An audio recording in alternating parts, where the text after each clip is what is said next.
Ayan mga kaibigan, magandang hapon po, magandang gabi at magandang umaga. Ayan, sa ating mga kamamis dyan at mga kadadis. Ayan, nandito tayo sa ating tanim po ng mga ubas.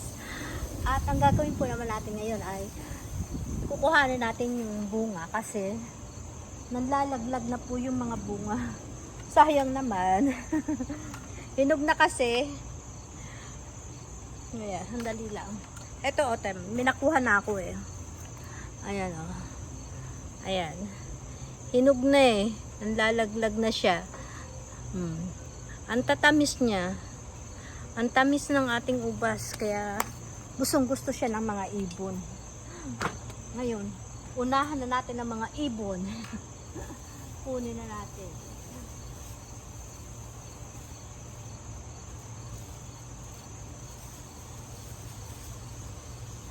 Kasi yung iba, ano eh, dito, maliliit pa. Kaya di ko alam kung, pero I think pwede na rin to. Kunin na nga natin.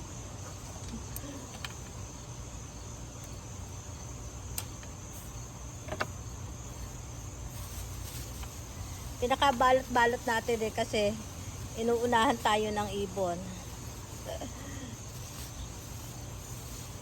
Ayan. Saka tatanggal na siya ng kanya eh. Ayan o. Oo.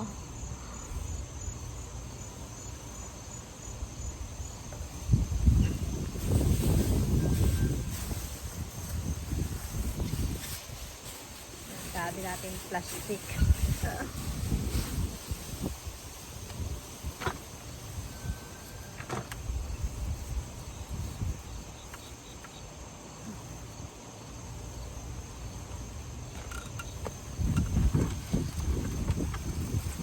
Yung iba.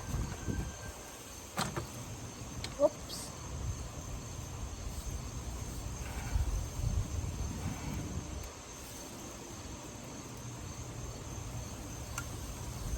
Pero hindi natin kuhanin lahat kasi hindi naman natin makakain lahat to eh.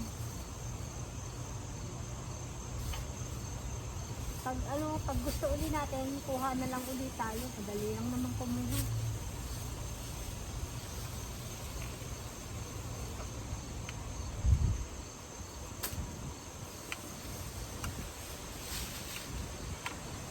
Tama na muna siguro.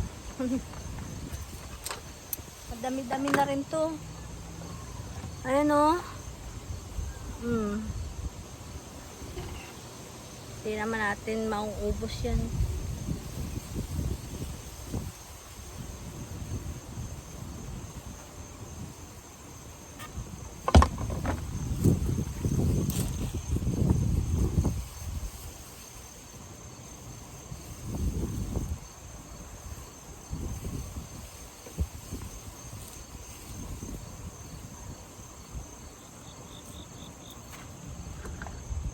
Kunin ko na yun nandito sa baba.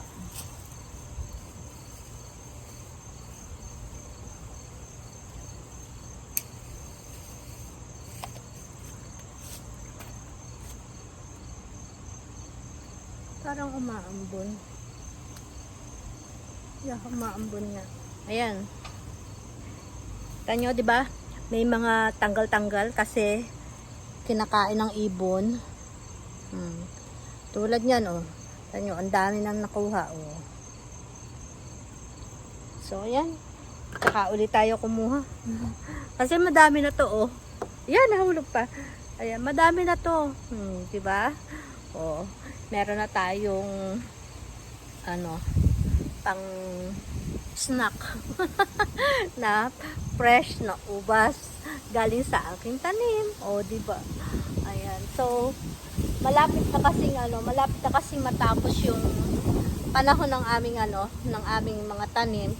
Kaya sa sunod na uling taon, ayan, tingnan natin kung baka mas marami pa yung ibunga nito sa sunod na taon.